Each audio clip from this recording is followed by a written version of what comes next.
So if you're thinking of launching a private label Amazon FBA product, here are 10 types of products that I would avoid selling.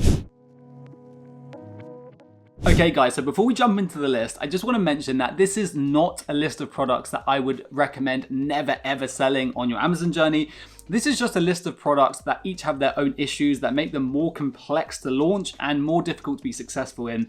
And therefore, they're products that I'd recommend avoiding early on in your journey where you're still learning and you're going to make mistakes, because there's just basically easier products out there for you to launch. So now that we've cleared that up, let's jump into product number 1 that I would recommend avoiding, which is products that sell for under £15. Okay guys, so why would I recommend not selling products that sell under £15? Well, the reason for this is that for products that sell under £15, your profit per unit is very small. And the smaller your profit per unit, the smaller the margin for error gets and the bigger impact mistakes on expenses have. So for example, let's say that your product packaging turns out a centimeter bigger than you expected. That might push you into a higher fulfillment fee tier, and that might increase your fulfillment fee by 30 pence. Now that doesn't sound like a lot, but if you're selling a product for £10 and you only have a profit of £3 per unit, that means that you've lost 10% of your profit just by that one mistake. Now let's say that instead you're selling a product for £20 and you have a £6 profit per unit.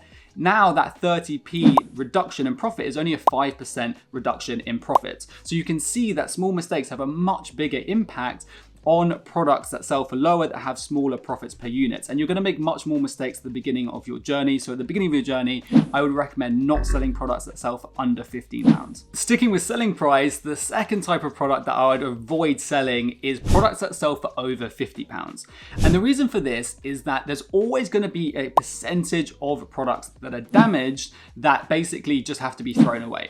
So Amazon is going to damage products sometimes when they ship them to customers. Customers are going to damage products that they then return to Amazon. So you're always going to end up with a small percentage of products returned to Amazon that Amazon deem as unsellable. They call it unfulfillable inventory. That inventory can be sent back to you, and you can try and fix that inventory yourself, potentially fix it, rebox it, send it back into Amazon.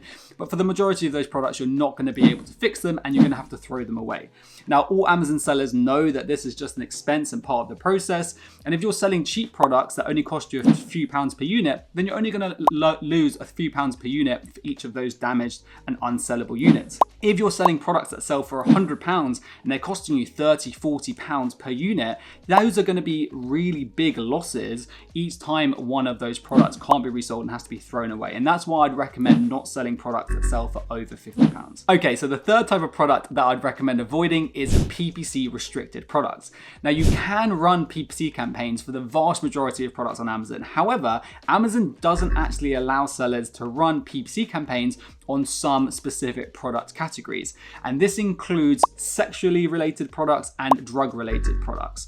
And the reason why this is a problem is that if you can't run PPC campaigns, it makes it very difficult to launch new products because you just can't get that early visibility through PPC campaigns, and also makes it very difficult to maintain organic ranking once you've gained it, if you are even able to gain it in the first place. So that's why I'd recommend avoiding PPC restricted products. Now, how can you actually go about checking if a product is PPC restricted? Well, it's super simple. You just head over to Amazon, and then once on Amazon, you just simply want to search the product. So if I search something like water bottle, which is not a PPC restricted category, what you'll see is that there are these 4 sponsored spots at the top of search. So this is showing you that this product is not PPC restricted. Now, if I search something that's drug paraphernalia, for instance, a bong, you'll see that none of the results are sponsored. There are no sponsored ads in the search results. All of these are just organically ranked products. This shows that this is a PPC restricted product and therefore is a product that you should avoid early on in your journey. The fourth type of product that I'd recommend avoiding is products with lots of variations.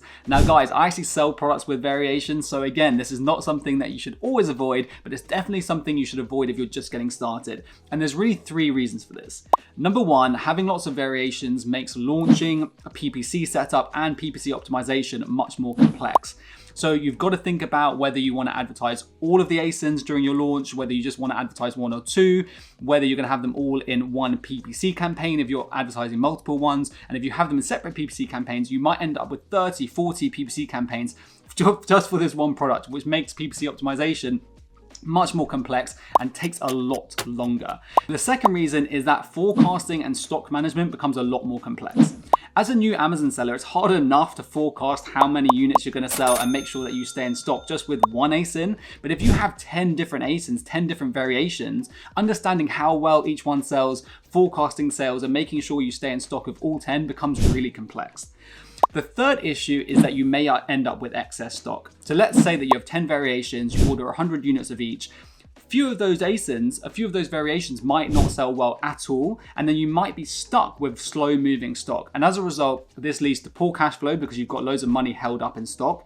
It leads to high storage fees with Amazon, and finally it leads to a low IPI score. And if you've not heard of IPI scores, IPI score is a score that Amazon gives you as a seller based on how good you are at stock management. So if you have a lot of excess stock, Amazon will give you a low IPI score, and that can lead to a bunch of problems such as not being able to send more stock into Amazon. So you want to avoid that if you can. Sticking with the theme of difficult stock management and having excess stock, let's talk about the fifth type of product that I would avoid, which is seasonal products. So what would I call a seasonal product? Well, a seasonal product is anything that sells better during a specific time of the year and sells worse in the rest of the year. So this can be things like seasonal products, so products that sell better in summer, like swimming pools that are weather dependent, or products that sell better in winter when it's cold, such as woolly hats or jackets, or it can be event specific products that sell specifically well during Christmas, Easter, Mother's Day, or anything like that. Now, there's really two main reasons why I would avoid selling seasonal products. So the first reason, which is obvious, is that you're going to have really high sales during specific times of the year, which means you're not going to have consistent sales and you're not going to have consistent profits throughout the year, which is not great as a business owner. The second reason, and this is kind of the bigger reason, is that it makes forecasting and stock management really difficult. There's two issues here. So the first thing that can happen is that you can actually have a shipment arrive late, which means that you completely miss the season. If a shipment arrives late and you don't get it in early enough, you may completely miss that high sales period, which would just be terrible because you only get one a year. The second issue is that you may not sell as well as you expected during that period. So maybe there is a particularly mild summer or there's a particularly warm winter, and as a result, your products just don't sell as well as expected. What then happens is you end up with excess stock, and just like I mentioned earlier, with excess stock, you end up having poor cash flow, you end up having high Amazon storage fees, and you end up with a low IPI score. So that's why I'd recommend avoiding seasonal products. So how do you actually go about checking if a product is seasonal or not? Well, it's super simple, and let me show you how. So all you need to do is come over to Google Trends and then just search the main keyword for your product. So let's say we're talking about a swimming pool. This is a perfect example. You want to search that, make sure that you've selected the correct marketplace up in the right-hand corner here. So I've selected United Kingdom, but you can also select US or whatever country you're in. And then you want to select the past 5 years. If it is a seasonal product, what you'll see is this classic peak and trough where demand is higher. So what this Google Trends sheet is showing you is search volume on Google, which pretty much translates to sales volume as well on Amazon. And what you can see is this peak during the summer months and then this trough or dip during the winter months. This is a cyclical, classic example of a seasonal product. If the product wasn't seasonal, what you would see is that search volume on Google and hence sales on Amazon would be pretty steady throughout the year and over the years. Okay, so the next product that I would avoid selling is any trending or fad products. So these tend to be products that have blown up on social media, demand goes through the roof for those products very quickly, and lots of people are buying them, a lot more than were before that product went viral on social media. Now this sounds great, right? Demand's increasing massively for a product. As demand increases, the amount of sellers hasn't caught up. So there's a gap in the market. There's high demand and low competition, but it's not the right product to get started with. And the reason for that is that with viral fad products, what happens is demand increases and then demand drops. And as it takes several months to actually launch a private label product, what happens is that by the time you actually launch that product, it's very likely that demand will be dropping for that product. As a result, you're not going to make many sales and you're going to be left with loads of excess stock, loads of stock on Amazon. And as I've already told you, there's loads of issues that happen when you have excess stock on Amazon. Unlike seasonal products, there is not going to be an increase in demand. There's not likely to be an increase in demand in the future. So it's not like those products are going to sell when the next season comes around. Once that demand drops, it's likely not going to rise again. So you're going to be stuck with all this excess stock and a failed product. So if you can, avoid fad or viral products. The best way to tell is that if you can see a really big increase in demand, try and see if you search that product name on TikTok, on Instagram, see if you can find lots of viral content about it at the moment. If you can, it's likely that that is a fad product. So if we go back over to Google Trends, I'll show you a classic example of this, which is the fidget spinner. If you look at search volume over time, you'll see this huge peak, which was in May 2017. If you were thinking of launching this product and you kind of caught it early March 2017, you would have seen this huge increase in demand. You would have thought this is a perfect product to get into, but just as I mentioned, look what happens then. Just a few months later, demand completely drops for this product and completely flatlines. And this is a classic example of a viral or fad product. The seventh type of product that I would avoid selling is large and heavy products. And the reason why I'd recommend avoiding large and heavy products is because they're going to cost you a lot more in three main areas. The first is it's going to cost you more shipping from your manufacturer to the Amazon fulfillment centers. Number two, it's going to cost you more in Amazon fulfillment fees. And number three, it's going to cost you more in Amazon storage fees. Now, it's totally fine to launch a large and heavy product if all of your competitors' products are also large and heavy, because those increase in cost, all of your competitors are going to be experiencing those same high costs. So you're not going to be at a competitive disadvantage launching a large and heavy product if all of the current sellers are also selling large and heavy products. Where you shouldn't be doing this is where your competitors are selling smaller, lighter products and you're trying to create an improved product offer, maybe a bundle, and you're launching something that's much bulkier and heavier. Because what that means is you're going to have much higher costs in those three areas than your competitors are, and you're going to be at a competitive disadvantage when it comes to expenses. That's a situation where I wouldn't recommend launching a heavy, bulky product. Okay, so we're getting towards the end of this list, just three more product types now. And the eighth type of product that I would recommend avoiding selling is fragile products. Now, this is a pretty obvious one, but something that not everyone always thinks about. The reason why you should avoid launching fragile products, and this is things made from glass, porcelain, anything that's likely to break during transit, is because that product can get damaged at so many different points. It can get damaged on the way to Amazon from your manufacturer. It can get damaged on the way from Amazon to the end customer. The customer can actually damage that product when they return it to Amazon if they didn't like it. There's so many places that that product can get damaged. And there's two kind of main issues with having damaged products.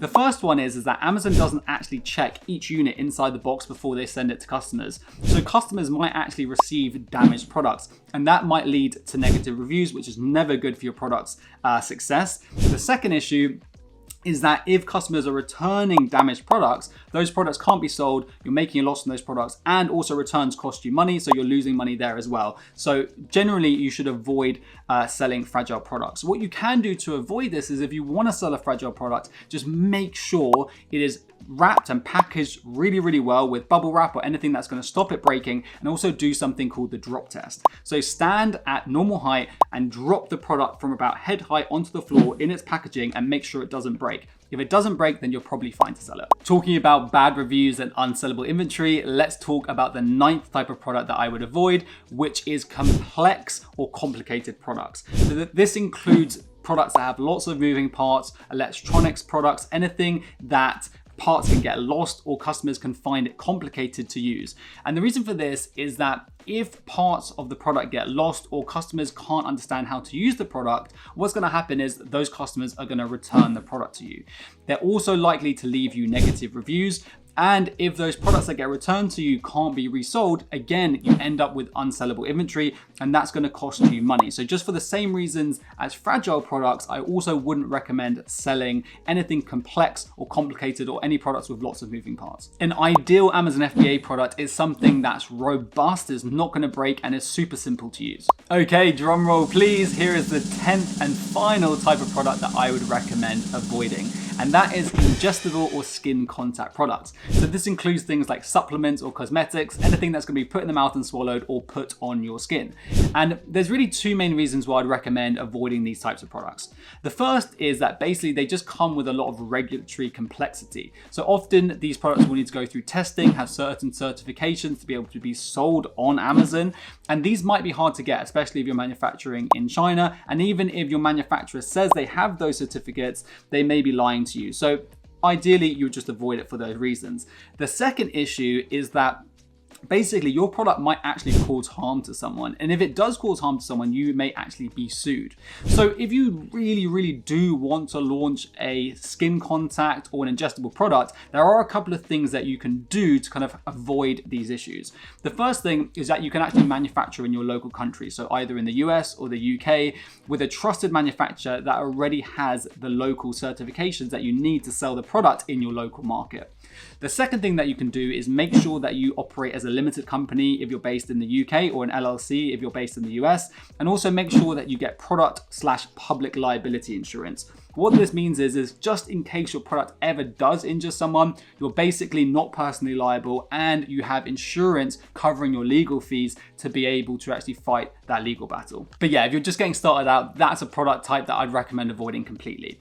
Now here is a 11th bonus type of product that I would recommend avoiding if you're based in the UK or the US, and that is CE or UKCA marked products. So basically the UK and the EU have created a long list of products that they think could potentially cause harm to people or to the environment. And if you want to sell one of these products, you have to do lab testing to show that the product's safe and create something called a declaration of conformity, which basically just says it's a self-assessment basically saying we've done this testing, this product's safe, and then you can put on that CE marking if you're selling in the EU or the UKCA marking if you're selling in the UK and sell those products in those marketplaces. Now, a lot of new private label sellers think that you can just use your manufacturer's testing and your manufacturer's declaration of conformity, but unfortunately you actually cannot do that. As a brand owner, you're responsible for that. So you've got to do your own testing, create your own declaration of conformity, which costs money, takes time, and really I would just recommend not doing that for your first product. So ideally you would just recommend any products that require the CE or UKCA marking when first getting started. So guys, I know that is a long list, but hopefully you found that helpful. If you did, subscribe to the channel, give the video a like, and I'll see you in the next one.